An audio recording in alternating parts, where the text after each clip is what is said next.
I'm gonna do this kind of quick. This is on my iPhone. You probably hear my cat in the background, but I want to talk about me making this camera switch for a second and whether or not I'm gonna stay with it or not.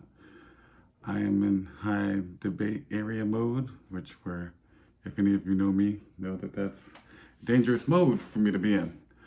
Um, Forgive me if it doesn't look good. I'm not very good at video recording. Uh, just starting to get decent at photography, so sorry. But I wanted to talk about trading that A7C II that there's been a video about, obviously, that some of you have watched, for a different camera. And the reason I wanted to do that was, before I tell you what the camera is, the reason I wanted to do that, we talked about it before in the other videos as to why I thought the A7C II was good for me, the best compromise for me, I should say. And a lot of that has to do with the size, and the lens selection and the autofocus. So Sony has a great autofocus, probably the best autofocus there is. And so I had a couple jobs coming up. Did a prom, I did a senior portrait shoot. I booked a couple of other portrait gigs with other people that might have fallen through or whatever, but those two gigs were really important for me. And then I did some product shots for someone that was looking to sell things, some memorabilia. And that camera worked great for that. It did really, really well. Exactly how I needed it to work. And if you see me looking down, by the way, it's because my cat is walking all around and making noise and doing stuff and jumping everywhere. But when I was done doing that, I didn't want to take that camera anywhere to do anything, to shoot anything.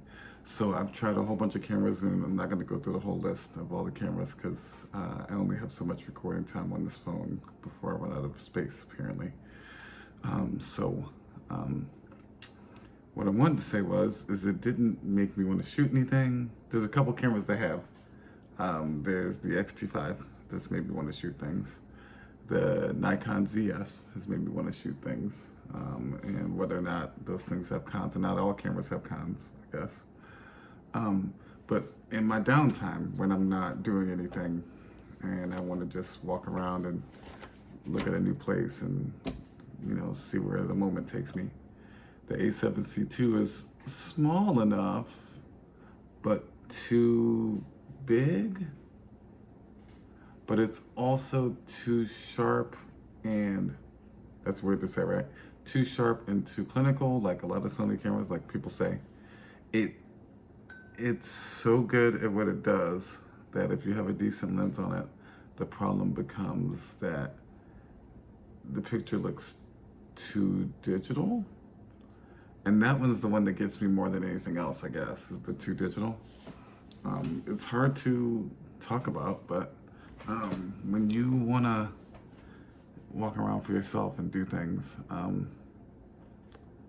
you don't want your pictures to be too digital. Then you have to come back to the computer and edit them, and to they look less clear and less digital and less sharp, and then still have to fiddle around with Sony colors because they are Sony colors.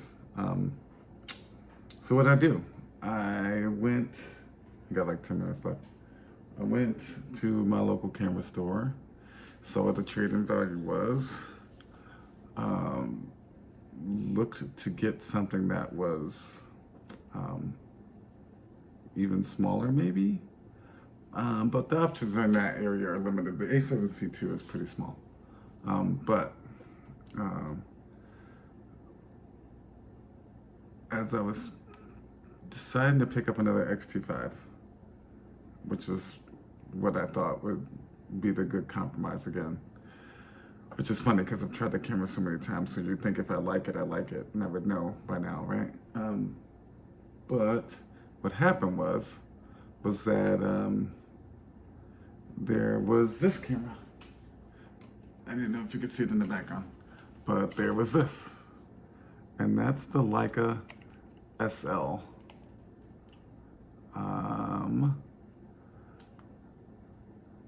So even without the lens, it was more than the trade-in that they gave me. And I've never shot a Leica, and so I wanted to know. But let me show you the top here. Minimal buttons compared to the Sony. Even the A7CII has less buttons than this. Hi, can't talk right now. I had to call that person back. But 1, 2, 3, 4, 5, 6, 7, 8. The shutter button, this dial, and that's it. That's it. That's the camera. Less than the Sony does, less than any Sony does, less than probably what the Fuji has even, actually, to be honest. This viewfinder here, right though, this is like 4.4 megapixels, whereas the Sony was probably 1.8 or something. So it looks superb when you look through here. It's not as bright as the Sony was doing, but it looks superb. This switch here is the on-off switch. Turn it on for you. The way you focus, basically, is you can focus with the shutter, and then you can focus with this. The highlights are blown out. I don't know if I can do this at the same time.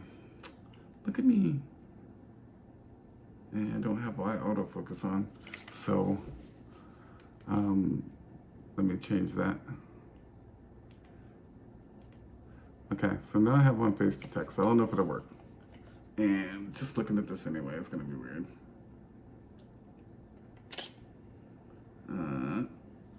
But pictures on here are really good. You probably can't tell because I'm on an iPhone and I have to adjust this contrast in order for you to see it.